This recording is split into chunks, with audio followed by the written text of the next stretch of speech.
Welcome to CRB9 news. NTR జిల్లా తిరువూరు మండలం వేమిరెడ్డిపల్లి తండాలో శుక్రవారం జిల్లా ప్రొహిబిషన్ అండ్ ఎక్సైజ్ శాఖ ఆధ్వర్యంలో జరిగిన నవోదయం 2.0 కార్యక్రమంలో కలెక్టర్ లక్ష్మీస పాల్గొన్నారు. సొసైటీలో ఉంటూ ఒకవైపు smart phone, artificial intelligence, satellite, space టెక్నాలజీని మాట్లాడుతుండగా ఇంకొక వైపు నాటుసారా ఏంటి అనేది కొంచెం అడ్మినిస్ట్రేషన్ కొంచెం చింతాజనకంగా మారింది.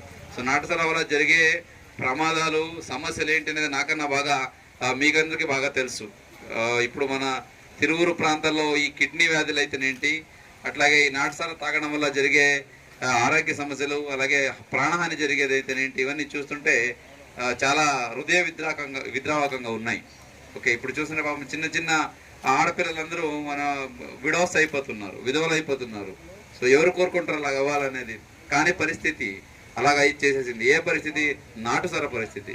దీన్ని ఎట్టి పరిస్థితులు ఆపాలని గౌరవ ముఖ్యమంత్రి గారు ఆయన ఎప్పుడు వచ్చినా ఇదే మాట్లాడుతుంటారు. నవోదయం ఏమైంది, నవోదయం సక్సెస్ అయిందా లేదా, అన్ని గ్రామాల్లో ఈ నాటుసారా ఆపగలిగారా లేదా అనేది.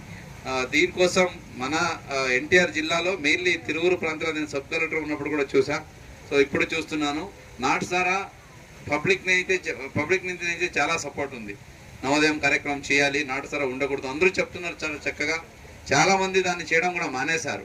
సో ఇంకా ఎక్కడైతే అక్కడక్కడ కారణాంతరం వల్ల లేదా అయితే దురదృష్టవశాత్తు అనుకోవచ్చు, కొంతమంది అనుకోకుండానో డైరెక్ట్లీ ఇండైరెక్ట్లీ దీనికి ఇన్వాల్వ్ అవుతున్నారని మనకి ఇన్ఫర్మేషన్ వస్తే ఇప్పుడు నవోదయం 2 కింద చాలా చక్కగా మనం స్టాప్ చేయగలిగామైతే అని చెప్పారు. కానీ నాకు చూసేంత వరకు నాకు కూడా నమ్మకం రాదు. ఎందుకంటే ఇంతకు ముందు కూడా చెప్పేవాళ్ళు అయిపోయిందని, కానీ ఎక్కడ ఆగలేదు. నవోదయం 2 అందుకే వచ్చింది కాబట్టి. సో ఇప్పుడు ఏం కావాలంటే ఇక్కడ ఉన్న మహిళలందరికీ, ఇక్కడ ఉన్న గ్రామస్తులందరికీ ఈ నాటుసారా కాసడమే వృత్తిగా ఉంటే వాళ్ళందరికీ ప్రత్యామ్నాయడానికి ఈ ఎక్సైజ్ డిపార్ట్మెంట్ ఏదైతే మన ఈ డిపార్ట్మెంట్ ఉందో, ఎక్సైజ్ డిపార్ట్మెంట్ ద్వారానే మీకు ప్రత్యామ్నాయం కల్పించడానికి ఫండ్స్ కూడా కేటాయిస్తూ ఉన్నారు. ఓకే, సో కాబట్టి ఇక్కడ ఇప్పుడైతే మీరు మేము మానేయాలంటే కానీ ప్రత్యామ్నాయం లేదు, ఏం చేయాలని డౌట్స్ కనుక ఉంటే కంపల్సరీగా మన దగ్గర సొల్యూషన్ ఉంది. మీకు ఏమడిగినా ఇప్పుడు చూస్తే మన జిల్లాలో చాలామంది అడుగుతున్నారు, గేదెలు కావాలి, మేకలు కావాలి, లోన్ కావాలి, కిరాణా షాప్ కావాలి, కొట్టి పెట్టుకుంటామని. ఇవన్నీ కూడా చేయడం జరుగుతుంది. దయచేసి మీరు కొన్ని ట్రైనింగ్స్, అట్లాగే మీరు ఏం చేయాలనుకుంటే దాని గురించి ఆలోచించండి. కంపల్సరీగా వచ్చే 1 or 2 వీక్స్లో నేను మళ్ళీ వస్తాను ఇక్కడికి మీరందరికీ. ఎందుకంటే లేకపోతే నేను అదర్వైజ్ మళ్ళీ ఖాళీగా వచ్చి వెళ్తే మీరేనా తిడతారు.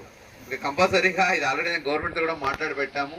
ఎందుకంటే మార్పు తీసుకురావాలంటే ఇప్పుడు మీ నుంచి మార్పు వచ్చింది. ఇప్పుడు మాట్లాడిన వాళ్ళు ఎంత చక్కగా చెప్తున్నారు. ఇంతకు ముందు తెలుసో తెలియక కాసేవాళ్ళమని ఇప్పుడు మానేసామని. సో అది చాలా సంతోషం, మీకు అందరికీ అభినందనలు. సో అదే సమయంలో మీకు ఇచ్చిన మాటలు కూడా మేము నిలబెట్టుకోవాల్సిన అవసరం ఉంది. ఏదైతే మీకు ప్రత్యామ్నాయము చూపిస్తామని మనం చెప్పామో, హామీ ఇవ్వడం జరిగిన గవర్నమెంట్ ద్వారా, దాన్ని కూడా కంపల్సరీగా చేయడం జరుగుతుంది.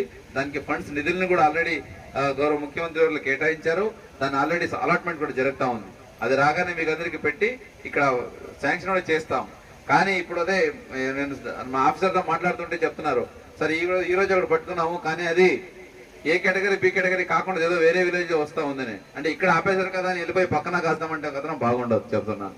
ఓకే, సో ఎవరైతే దీన్ని ప్రత్యక్షంగానో పరోక్షంగానో ప్రోత్సహిస్తున్నారో, లేదా పర్వాలేదులే మేము ఈ నవోదయం 2 వచ్చినా మనం ఇంకొకసారి ఎక్కడ చేయొచ్చని కనుక ఎవరైనా ఇంకా దాన్ని నాటుసారా కాసే ధైర్యం చేస్తే మాత్రం పరిణామాలు చాలా కఠినంగా ఉంటాయి. దయచేసి గుర్తు చేసుకోండి. ఓకే, మంచి అవకాశం. సో దీనికి మీరు మంచిగా నవోదయం 2 అమలు చేసుకుంటే అందరికీ మంచి జరుగుతుంది, సమాజం బాగుంటుంది. లేకపోతే చిన్నపిల్లలు ఏం నేర్చుకోవాలి? ఈరోజు స్కూల్కి వెళ్తున్నారు, వాళ్ళ స్కూల్కి వెళ్తుంటే ఇక్కడ మన ఊర్లో నాటుసారా కాస్తుంటే వాళ్ళ స్కూల్లో వెళ్ళి దేని గురించి మాట్లాడుకోవాలి?